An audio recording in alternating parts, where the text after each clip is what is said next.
Assalamualaikum warahmatullahi wabarakatuh. Perkenalkan, nama saya Hizatul Nadila, BP 20160024. Di sini saya sebagai moderator sekaligus pemateri.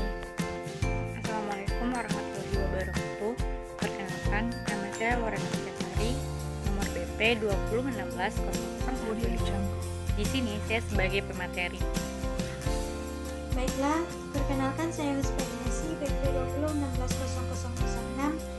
Saya dari kelompok 3. Assalamualaikum warahmatullahi wabarakatuh. Sebelumnya perkenalkan, nama saya Muhammad Damri dengan nomor BP 20160016.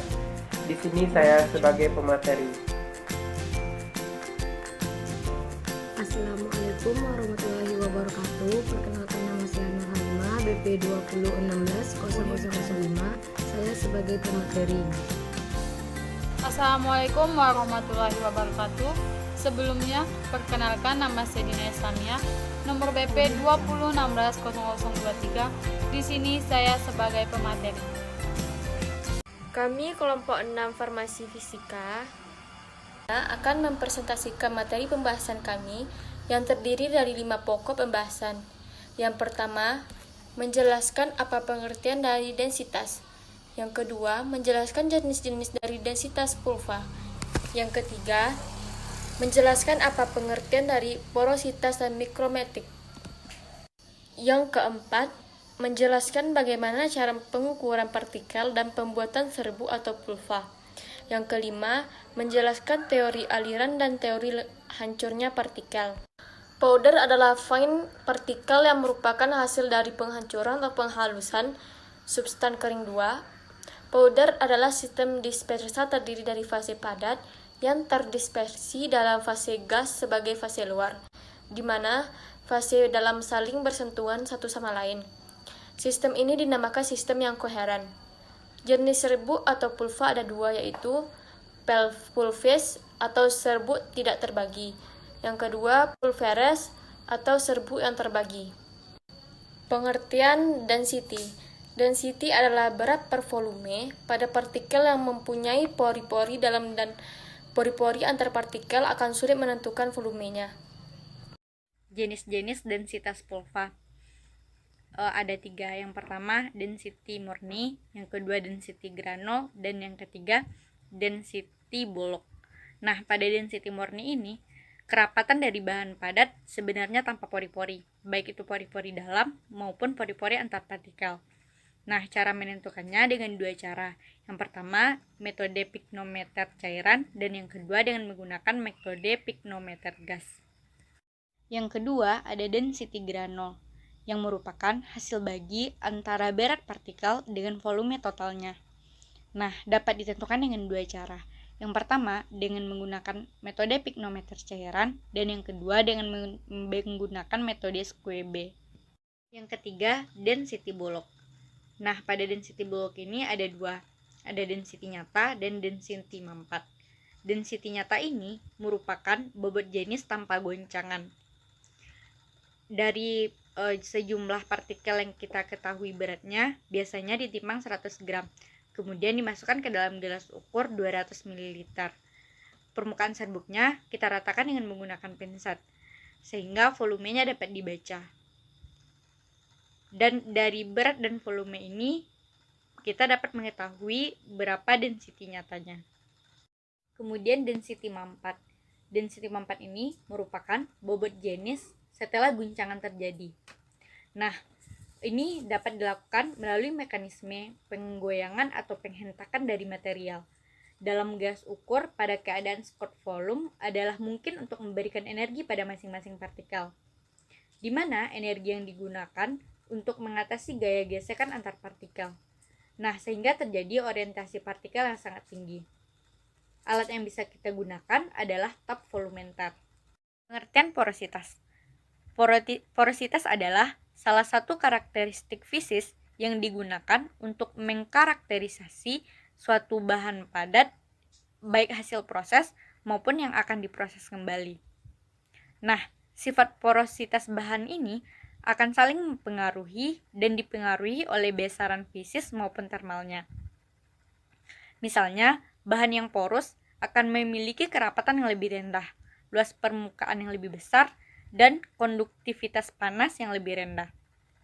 Secara umum, porositas ini digambarkan sebagai perbandingan antara volume pori dengan volume teoritis. Volume teoritis ditentukan dari berat dan rapatnya. Kemudian pengertian mikromimetik. Mikromimetik merupakan suatu ilmu dan teknologi yang digunakan untuk mempelajari partikel kecil, terutama tentang ukuran partikel. Nah, ukuran partikel ini sangat penting di dalam dunia farmasi karena akan menentukan kestabilan pada suatu kesediaan. Ukuran partikel juga menentukan sistem dispersi farmaseutik. Materi selanjutnya yaitu penetapan luar permukaan. 1. Metode absorpsi. Prinsip suatu gas atau zat larut cair yang diabsorpsi pada sampel serbuk membentuk suatu monolapisan. Kemudian yang kedua, metode permeabilitas. Penentuan luas permukaan spesifik.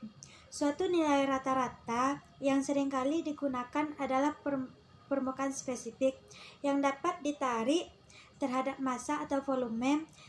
Pada pengetahuan bobot jenis adalah mungkin untuk menghitung kesatuan kedua permukaan. Keempat, metode 4.1 metode pengukuran partikel. A. Pengayakan metode merupakan metode yang sederhana dengan menggunakan alat atau mesin seperti ayakan, tetapi memiliki aturan kecepatan dan ukuran ayakan tertentu dan telah dikalibrasi. Metode ayakan ini hanya bisa untuk bahan-bahan yang mempunyai ukuran minimal 44 mikrometer. Ayakan nomor 325. Sampel diayak melalui sebuah susunan ayakan menurut ukuran mesh yang disusun ke atas. Ayakan dengan nomor mesh kecil memiliki lubang ayakan yang besar seperti lubang ayakan yang besar berarti ukuran partikel yang melewatinya juga besar. Bahan yang akan diayak diletakkan pada ayakan teratas dengan nomor mesh kecil. Partikel yang ukurannya lebih kecil dari lebar jala akan berjatuhan melewatinya. Partikel yang tinggal pada ayakan atau oversize membentuk bahan kasar. Faktor-faktor yang mempengaruhi pengayakan. 1. Waktu atau lama pengayakan. Biasanya pengayakan dilakukan selama 5 menit. Pengayakan yang terlalu lama dapat membuat sampel jadi pecah karena saling bertumbukan satu dengan yang lain, sehingga bisa lolos melalui mesh selanjutnya. Jika kurang dari 5 menit, biasanya proses pengayakan akan kurang sempurna. Yang kedua, massa sampel. Jika sampel terlalu banyak, maka sampel sulit terayak. Jika sampel sedikit, maka lebih mudah untuk turun dan terayak. 3. Intensitas getaran. Semakin tinggi intensitas getaran, maka akan semakin banyak terjadi tumbukan antar partikel yang menyebabkan tertipisnya partikel. Dengan demikian, partikel tidak terayak dengan ukuran tertentu. Keuntungan dan kerugian dari metode ini yaitu keuntungan yang pertama, sederhana, praktis, mudah, dan cepat. Keuntungan yang kedua, tidak membutuhkan keahlian tertentu dalam melakukan metodenya. Yang ketiga, dapat diketahui ukuran partikel dari kecil sampai besar. Yang keempat, lebih mudah diamati. Sedangkan kerugiannya, yang pertama, tidak dapat mengetahui bentuk partikel secara pasti, seperti pada metode mikroskopi. 2. Ukuran partikel tidak pasti karena ditentukan secara kelompok berdasarkan keseragaman. Tidak dapat menentukan diameter partikel karena ukuran partikel diperoleh berdasarkan nomor mesh ayakan. 3. Adanya agregasi karena adanya getaran sehingga mempengaruhi validasi data. 4. Tidak dapat melihat bentuk partikel dan dapat menyebabkan erosi pada bahan-bahan granul. B. Mikroskopik optik adalah pengukuran partikel dengan metode mikroskopik. Biasanya untuk pengukurannya menggunakan 0,2 mikrometer sampai 100 mikrometer. Metode ini dapat digunakan untuk menghitung partikel pada setiap suspensi dan emulsi. Manakala tersebut terlebih dahulu diencerkan, kemudian diletakkan pada slide dan kemudian dilihat dari mikroskop dengan menggunakan standar slide mikrometer. Sedangkan untuk keuntungan yang pertama, adanya gumpalan dapat terdeteksi. Yang kedua, metode ini dapat dilakukan secara langsung. Adapun kerugiannya, yang pertama, diameter yang digunakan yaitu 2 dimensi. Jumlah partikel yang harus dihitung antara 300 sampai 500. Yang terakhir, variasi data menggunakan proyeksi, dan scanner otomatis.